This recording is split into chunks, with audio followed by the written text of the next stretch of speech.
Welcome to basic educator में आप सभी का स्वागत है। साथियों, जिस प्रकार से आप लोगों को पता है कि ईएमआरएस की तरफ से काफ़ी सारे कैंडिडेट्स के अपॉइंटमेंट लेटर जो है रोके गए हैं, तो नेक्स्ट के रिगार्डिंग उन साथियों को बोला गया था कि आप लोग 30 तारीख तक का वेट कीजिए। 30 तारीख तक आप लोगों को ईमेल आने शुरू हो जाएंगे और आप लोगों को बता दिया जाएगा कि आपका जो अपॉइंटमेंट लेटर है वो पेंडिंग किस वजह से रखा गया है।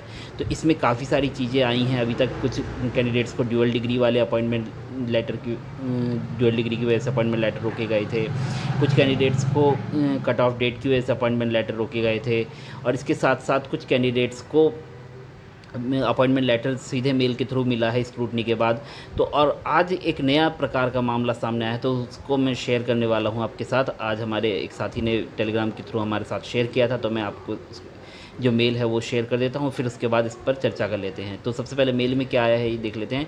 Dear candidate, next issued notification for recruitment of teaching and non-teaching staff dated 28 June 2023, 18 July 2023 in EMRs against the notification you had applied for the post of PGT Commerce, for which selection test was conducted in the month of December 2023.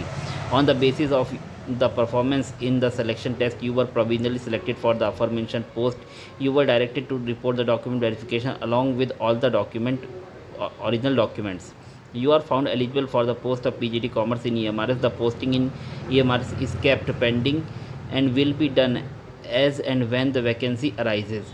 You may refer to the email for further updates in this regard. You are further advised to that you must mention the code यहाँ मैंने hide कर दिया है, for future correspondence if any. और फिर उसके बाद this issued with the approval of the competent authority.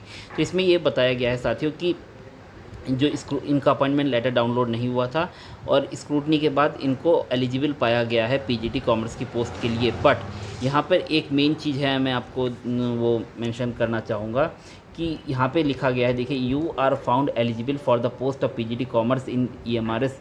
The post in EMRS is kept pending with be done as and when the vacancy arises. तो यहाँ पे एक चीज़ मैं आपको बता देता हूँ कि अक्सर क्या होता है कि रिक्रूटमेंट कर रहे हैं, करते करते जितनी पोस्ट, क्योंकि वैकेंसीज़ जो होती हैं वो एंटिसिपेटेड वैकेंसीज़ होती हैं, और अक्सर किसी एक पोस्ट वगैरह के लिए वैकेंसी जो है वो कम पड़ जाती हैं। तो उस केस में क्या होता है, उन कैंडिडेट्स का ध्यान रखा जाता है। देखिए, वैकेंसीज़ घटने या बढ़ने का ऑप्शन तो हमेशा रिक्रूटमेंट एजेंसी के पास रहता है, बट उनका नुकसान नहीं किया जाता है। बट जब वैकेंसीज़ ही नहीं होगी तो आपको पोस्टिंग कहाँ पे देंगे। तो उस केस में क्या होता है कि आप लोगों की पोस्टिंग कुछ समय के लिए होल्ड पर रख दी जाती है। तो यहाँ पे पीजीटी कॉमर्स की एंटिसिपेटेड जो वैकेंसीज़ होंगी वो एक्चुअल वैकेंसीज से कम होंगी, मतलब ज़्यादा होंगी। तो एक्चुअल जब अपॉइंटमेंट की बारी आई तो पीजीटी कॉमर्स इतने चाहिए ही नहीं होंगे। तो इस केस में क्या हुआ कि इन लोगों को जो पोस्टिंग है इनकी होल्ड पर रख दी गई और वैकेंसी अराइज़ का वेट किया जाएगा। वैकेंसी अराइज़ कब होगी कि कुछ नए स्कूल जो अभी नॉन वर्किंग हैं वो वर्किंग कंडीशन में आ जाएंगे, नॉन ऑपरेशनल है वो ऑपरेशनल हो जाएंगे,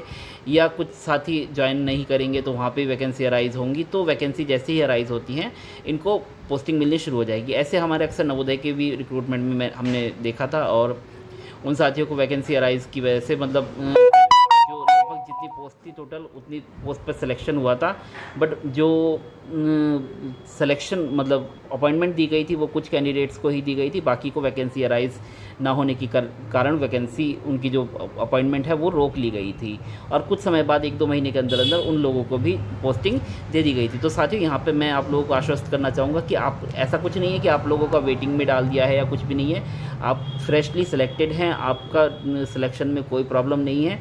बट हुआ क्या है कि पीजीटी कॉमर्स की एंटिसिपेटेड जो वैकेंसीज़ होंगी वो ज़्यादा होंगी जो एक्चुअल वैकेंसी हैं। तो जब पोस्टिंग की बारी आई तो पीजीटी कॉमर्स ज़्यादा हो गए एक्चुअल वैकेंसीज से। तो उस केस में आपको जो है वो पेंडिंग में रख दिया गया है, और जैसे ही वैकेंसी अराइज़ होंगी, आप लोगों को पता है कि बहुत सारे कैंडिडेट ज्वाइन भी नहीं करेंगे, और बहुत सारे नॉन ऑपरेशनल स्कूल हैं जो भी ऑपरेशनल होने की कगार पर हैं। तो जैसे ही वो ऑपरेशनल हो जाते हैं या बहुत सारे कैंडिडेट ज्वाइन नहीं करते हैं, तो उसके बाद क्या होगा, वैकेंसी अराइज़ होंगी, यानी कि वैकेंसी बढ़ेंगी, और फिर उसके बाद आप लोगों को अपॉइंटमेंट लेटर इशू हो जाएंगे।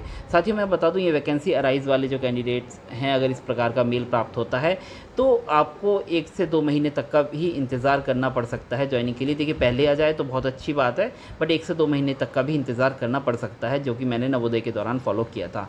और इसके रिगार्डिंग अगर आपकी और भी कोई क्वेरी है तो आप मुझसे टेलीग्राम के थ्रू संपर्क कर सकते हैं अगर इस प्रकार का मेल अन्य साथियों को भी मिला है।